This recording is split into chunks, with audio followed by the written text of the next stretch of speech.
September 24, 2003 అమెరికాలోని ఓటా military base camp వైపుకు ఆకాశం నుంచి క్యాప్సూల్ ఆకారంలో ఉన్న ఒక ఆబ్జెక్ట్ దూసుకొస్తోంది. అది గంటకు 44,500 కిలోమీటర్ల స్పీడ్తో అట్మాస్ఫియర్ను చీల్చుకుంటూ మిలిటరీ బేస్ వైపు వచ్చేస్తుంది. నాసా ఇన్ఫ్రారెడ్ శాటిలైట్ ద్వారా దూసుకొస్తున్న ఆ ఆబ్జెక్ట్ను ట్రాక్ చేయడం మొదలుపెట్టింది. ఇలా ఒక అన్నోన్ ఆబ్జెక్ట్ వారిపైకి దూసుకొస్తుంటే ఎవరైనా దాన్ని ఎలా పక్కకు తప్పించాలా అని కంగారు పడిపోతారు. కానీ నాసాలో మాత్రం అలా లేదు. చాలా ఆశ్చర్యంగా సైంటిస్టులందరూ ఆ ఆబ్జెక్ట్ ని వారి వైపుకు దూసుకొస్తున్నందుకు చాలా హ్యాపీ అయిపోయారు. వాళ్ళంతా అంత సంతోషపడడానికి కారణం ఏంటి? అసలు క్యాప్సూల్ లోపల ఏముంది? రండి అదేంటో ఈ వీడియోలో డీటెయిల్ గా చెప్పుకుందాం. ఈ వీడియోని ఎక్కడ స్కిప్ చేయకుండా చూడండి, ఎందుకంటే ఎంతో ఇంట్రెస్టింగ్ గా ఉండబోతోంది. 2016లో నాసా భూమి నుంచి 84,80,9,981 కిలోమీటర్ల దూరంలో ఉన్న 101955 బెన్ను అనే ఆస్ట్రాయిడ్ పైకి ఒసైరిస్ రెస్ అనే స్పేస్ షిప్ ను పంపింది.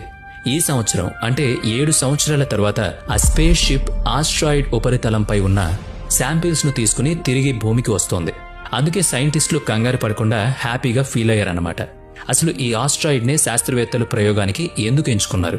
నాసా చేసిన రీసెర్చ్ ప్రకారం ఫ్యూచర్లో భూమిని ఢీకొట్టడానికి అవకాశాలు ఉన్న ఆస్ట్రాయిడ్లలో ఎక్కువ అవకాశాలు ఉన్నది ఈ బెన్సు ఆస్ట్రాయిడ్కే కాబట్టి. అందుకే మన సోలార్ సిస్టంలో ఉన్న అన్నిటికంటే భూమికి అత్యంత ప్రమాదకరమైంది ఈ ఆస్ట్రాయిడ్ అంటున్నారు. అంతేకాదు మానవాళికి మనుగడను కూడా ప్రమాదకరమైనట. అసలు ఈ ఆస్ట్రాయిడ్ స్పేస్ క్రాఫ్ట్ కథ ఎక్కడ మొదలైందో చూద్దాం. సెప్టెంబర్ 8, 2016లో నాసా $1 బిలియన్ ఖర్చు పెట్టి ఒసైరిస్ రెక్స్ మిషన్ ను లాంచ్ చేసింది. సోలార్ సిస్టంలో ఉన్న ఒక ఆస్ట్రాయిడ్ నుంచి శాంపిల్స్ ను భూమిపైకి తీసుకురావడానికి నాసా ప్రయోగించిన మొట్టమొదటి మిషన్ ఇది. ఈ మిషన్ కు 2 మెయిన్ ఆబ్జెక్ట్స్ ఉన్నాయి. మొదటిది భూమికి దగ్గరలో ఉన్న ఈ 101955 బెన్ను ఆస్ట్రాయిడ్ సర్ఫేస్ పైన స్పేస్ షిప్ సేఫ్ గా ల్యాండ్ అయ్యి శాంపిల్స్ ను కలెక్ట్ చేయడం. రెండోది సేకరించిన శాంపిల్స్ ను అంతే సేఫ్ గా భూమికి తిరిగి తీసుకురావడం. 2016లో మిషన్ లాంచ్ చేసిన తర్వాత ఒసైరిస్ స్పేస్ క్రాఫ్ట్ ప్రయాణం డీప్ స్పేస్ లోకి బెన్ను ఆస్ట్రాయిడ్ వైపు మొదలైంది.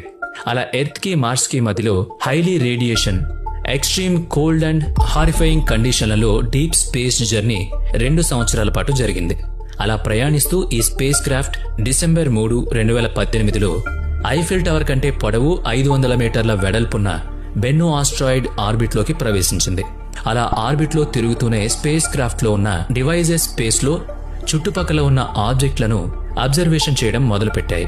అలాగే అక్కడ సమాచారాన్ని అంతటినీ నాసాకు చేరవేయడం కూడా మొదలుపెట్టింది.